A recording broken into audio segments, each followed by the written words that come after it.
What would you say on a scale of 1 to 10, how much you love yourself today? 10 being you have ultimate love for yourself, and not in an egotistical way. Yeah. 1 being you hate yourself. Where would you be on the 1 to 10 scale? I think, I don't want to be like mean, like oh, I'm like overly narcissistic, but I love myself. And I never asked myself that question because I don't think, I was very fortunate that I never really had to struggle with happiness. Really? No. And even when your parents were kind of talking the way they did? That was tough. It was tough, but it never really made me unhappy because I think why is I had a group of guys that I was friends with, a few DJ friends, and we were all kind of like, almost like rebels, but we knew we weren't doing bad things. We're like, we want to become successful, just no one sees our vision.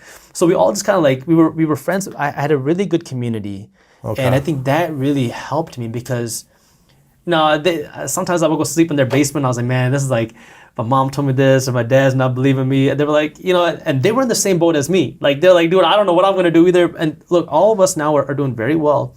And we joke around about that where it's like, man, I got a lot of trouble with my parents. I'm sleeping in your basement. Now you come into my basement. And so it was tough, but I had a lot of fun along the way, man. Yeah. So money, you never attached money to happiness? Never. I think actually, I think more money actually maybe have reduced potential happiness. Really? Yeah, and I think the reason why is because some things had happened in my life that I did not expect. And I thought, because we were all like, we want to become successful, but we loved the journey. Like we were having a great time. But I think what happened was I had some like really tough realizations, and I've never talked about this publicly, but I'll do it now. So when I was, Minority Mindset was growing, and I was like, I'm going to really build this now. And we were getting close to 100,000 subscribers, and we were going viral, and it's like, wow, we made it. Yeah. We were about to hit it. 100,000 is hard to do. That first 100,000, man, is really hard. And I was right about to hit it. And I come home, and we were having dinner, and my dad, I knew something was wrong, and he looks at me and he says, your mom has cancer. And all of a sudden, it's like, forget the YouTube channel, forget the investment, like forget it all. Like I was like, are you serious? I was like, did you get a second opinion? And it was very tough. And so the next week, my mom's in the hospital in the operating room, and it was the day after I had 100,000 subscribers, the day after our operation, and it was like, it was nice to see, but it was like, I like that I'm making an impact, but honestly, it doesn't even matter. I would give this up in a second to make sure my mom is okay. And just, I think that initial realization was like, wow, like there's so much more to life than just money. And I think that's when I started developing. That's when I developed the quadruped triangle: the physical, the mental, the spiritual, the financial. Because I was like, I started writing my thoughts down. I was like, this is. You start to really place a value on different things. Absolutely. And you start to realize, okay, I was spending a lot of time in my work, and I still work a lot, but you start to realize that I need to spend some time with my family. I need to do certain things. I need to make sure that I take care of myself, and I need to make sure I take care of my family. And those were, my mom was okay. She beat it. It was great. Good. It was amazing. Like that was like the biggest relief. But you learn from your struggles. You learn from pain, and I think that realization probably was like, money does not make you happier, but what it can do is it can make your bills a lot easier to pay. It can make vacations, it can make your life more, you can do more of the things that you love.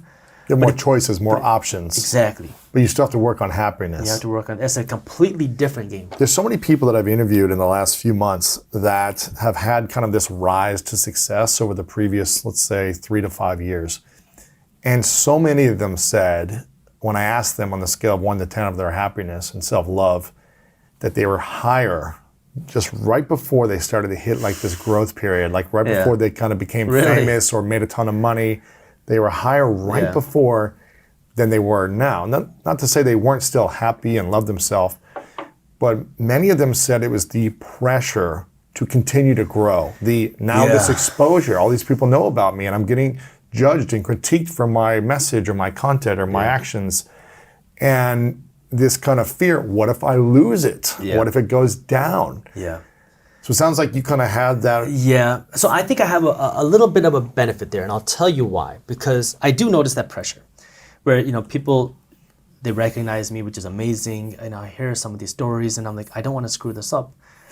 But I think part of the reason why I'm a little bit detached from that same pressure is because I don't need my income from YouTube. So I don't have to portray a certain image or act like a certain person. I can be me. I can be silly. Like you watch my YouTube channel, I say the word below, very funny. It's just the way I talk. I talk about guacamole because I love guac. I go to Chipotle, I get my extra guac. So I am able to inject my own personality. And if you don't like it, I really don't care. You can leave. I'll still be okay financially. Yeah. And which is why I think also I can talk about things like I'm not here on my YouTube channel. And I think that's also contributed to my growth kind of. It's funny how it works where like, I don't have to sit here and make certain types of content. I think I did go down that route for a little bit where I was like, oh, trying to hit the trends. Yeah, you start to hit the and I went down that right and it was like, you start to do things you don't want to do because you're like, oh, this is what the algorithm wants. This is what is going to make people happy. And you start doing it for the wrong reasons. This is what's going to make my sponsors happy. Right. And I did that for a while and I was like, you know what? This is not me. And I stopped. And I was probably like 500,000 subscribers at the time. So it was, pretty, I was making good income and I was like, screw this. It's not me. And so I stopped that. I put out the content that's more genuine to me. I'm going to talk about the things that I want, things that are important to me, things that I like talking, the way I like talking about it. I'm going to be silly. If I want to dance in a video, I'll dance. And I love my fans. I love our followers. I love our subscribers. Like they're the greatest subscribers ever. I just had a small meet and greet here in San Diego. I talked about it weeks before the event and I stopped talking about it. I just kind of put it out there because I've never done anything like that before. It was a huge success. I mean, really? I could not believe it. How many people showed up? Over 100. Wow. And I mean, we had shut down Little Italy. I don't even know how many came. I don't even cool. like if it was more. There was so many people, and people flew down to see me. Wow. People drove 8 hours, and I was like, "Are you serious? Like you guys?" I mean, it was amazing, and it was like, I don't need to sit here and act. I don't need to sit here and be someone I'm not. Look, I'm gonna talk the way I am. I'm gonna wear the clothes that I wear. I'm gonna be like me. I'm gonna act like me. And if you don't like it, I'm sorry. I do this for me. I don't do this for you. And I think people have appreciated that because they realize that I'm coming from a genuine perspective. Where it's like, look, I'm obviously it's nice. I get an income from it, which is great. But my livelihood is not dependent on it. No. If my YouTube shut down, I'm not going to be homeless. I'm going to be okay. So for me, it's a way for me to get my message across. It's a way for me to talk about my business, market briefs, talk about the things that I'm working on. And it's a way for me to really just connect and talk about the things that I wish I knew. So I think that has helped me in that happiness side where I could be me. But I think I've also started to identify happiness is something that it's almost like not something you look for. It's just you're happy with it. And I'll give you an example with it because I think a lot of people thought it was really weird when this happened. So this is like before I used a credit card. I used to really be this big cash person. Oh, credit cards are bad. Now I only use a credit card. But before I was like, credit cards are bad. So I used to keep this fat wallet. Now you only use a credit card. I only use a credit card. But back then I used to have this fat wallet and used to have a bunch of cash in there. And I had the cash stolen out of my wallet a couple times, right? It was a few $100s, and I was younger at the time, so a few $100s was a lot more significant. Yeah. And I remember my friends were like, "Dude, aren't you angry?" I was like, "Man, look, the person who stole it probably needed it more than I do. It is what it is. So, it sucks. We're like, what am I gonna do? Cry about it? Beat myself up?" I think I remember my mindset changing on this when I was maybe in middle school. My uncle sent me this email. I've been trying to find this email, but I can't find it anymore.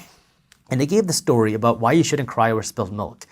And the premise was, it was this kid who was making cereal, spilled the milk, and he was so angry. He was so angry about it. He got late for school or work. He gets in his car, now that he's late, he starts speeding. And now he gets into an accident. Now he gets even more angry. He gets into an accident, somebody else gets injured. Now he's even more upset, now he's late for work. And now he gets into work after the person's injured, he has to deal with that. And then he gets into work, and then he gets fired because he's late. All because of the spilled milk. And it's like, if you didn't cry over the spilled milk, it's just a little bit of milk, you pick it up, you go to work, you're on with the day, and nothing wrong, nothing else goes wrong. And it's like, wow, it's a big shift. Yeah. But along the way, I've realized that, I've been talking a lot more about mental health a little bit on our channel because I have become much more aware to it. I'll be honest, I was very ignorant to mental health for a big portion of my life. Very dumb about it. Where, I was like, I kind of grew up with this, like, depression's fake. It's not real. And then, everybody has a turning point, right? You start to see pain. And then I started to see it in people around me, people very close to me. And you start to see the impacts of that. And then you start to realize, whoa, like, maybe you can't break out of it. Because now I started learning about it. I started reading articles about it. I started listening to podcasts about it. I started listening to YouTube videos about it. I was like, oh my God, like, I don't understand this. And then, I had lost some very close friends to it. And To depression. To depression. Wow. They took their own life. And that's when, it's like, this is serious. Becomes real. Becomes real. And I'm like kicking myself, like, dude, you're so dumb. How could you think that? And you start to, you realize that there is a big importance in that, which is why, again, going back to the quadruped, the mental is so important. If you are anxious, if you're depressed, and it starts at an early age. It starts, from your childhood. And obviously, I'm not a brain expert. You've interviewed the top minds in this, but it starts at an early age, and which is why for anybody, it's important to learn about it, because if you're going to have kids, learn about this. You want to know physical, mental, spiritual, financial, so you can teach this at a young age. Teach this to people, because we're never taught these things. And Absolutely. if you just have to go and figure it out, guess what? You don't want to be on the losing side of any of these. So, on that side, be willing to invest in yourself.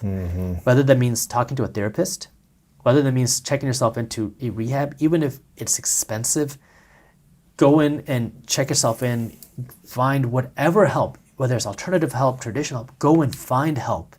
Get the help. That way you can take care of yourself, because if you can't get out of it now, it's going to become more difficult. And if you think that more money is going to solve that problem, you are going to be even more miserable, because then you're going to realize that you were wrong. And then you're going to feel more hopeless, because you're like, I did this to solve this problem, but it paid my bills, but it didn't make me happy. Yeah. And now you're going to feel so much worse. Right. And I've seen it, because look, in my culture, a lot of people in this first generation, we've gone through a lot of similar struggles where parents are working hard.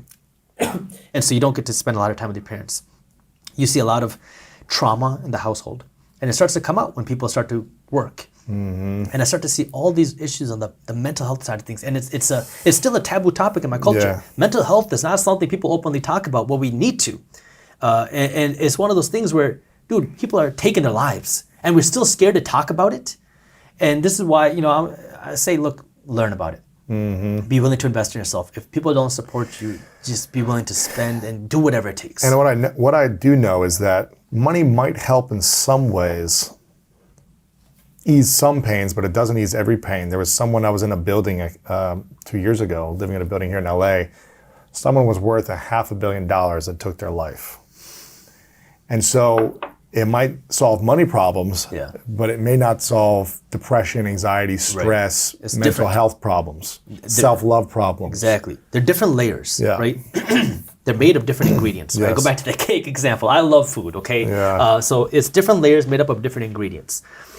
When this is not too long ago, I was in Sacramento. I did another interview over there. And I got there a little bit, I landed, and I got there a little bit early. So I went to Chipotle. That double guac. Exactly, the double guac. And I'm driving into Chipotle, and there was a lady there with a sign that said, please help, I need food for my kids. And her two small kids, probably like 5 to 7-year-old, were sitting there. So I parked my car, and I was like, well, I have some extra time. Let me go see if I can buy them lunch. So I go up to her. She didn't speak much English. And I said, can I buy you lunch? She didn't understand, so I tried to like explain it with like hand signals. And she was like, oh, I would love that. And I was like, well, I got time. I was like, what about, it was in the same plaza as a grocery store. I said, can I buy you groceries? And after I got that across, she understood that. She was like, oh my God, like, yes, like, please. And I said, okay, let's go inside. I'll get you whatever you want from the grocery store. Buy whatever you want. Her two kids get up. She explains it to them in their native language. And they start jumping in joy. And I was like, it's like, when was the last time you got excited to go to the grocery store, right? It's just like, it's just normal. And so they go inside. and they're shopping, and I could just see the happiness. They're like, oh, we're buying vegetables, we're buying eggs, we're buying some milk, we're buying some meat. And the kids, like, at some point, were literally like, oh, can I buy this chocolate bar? And they start jumping, like up and down, jumping with joy. And they get to the cashier, and I don't get emotional often. And I remember seeing that, and the kids were coming up to me, and I was getting emotional sitting there looking at this. I had to turn around. I just started blinking. I was like, it was just so sad, where it's like, that in that instance, money would make a big difference. And I know, and I can talk about my culture because I've seen it. And I know a lot of people, people even in my own family, that seen extreme struggles. And in that moment, money will solve a lot of problems. Yes. It will make your stress go down. It will feed the family. It will feed the kids. It will make you pay your bills. It will pay off the debts. And that stress, the financial stress, will leave. But then you have to also look at the physical, the mental, and the spiritual. And this is where I am not a mental health expert. I'm not a physical health expert. I'm not a spiritual health expert. But I understand that it's important in my life because I've seen the importance of it. But I think I understand money. I don't like calling myself an expert. I hate when people call me a guru or an expert. Even when I go on the news, please don't call me an expert because I'm learning every single day. But I'm learning every day about it. And I think that education is where I can help. And this is where that lack of financial education is just so deep rooted. And I said this last time, I'm going to say it again. It's because it is so profitable to keep you poor. It's profitable to keep you financially uneducated. And it sucks, but it's the reality. So what do we do now? Get financially educated.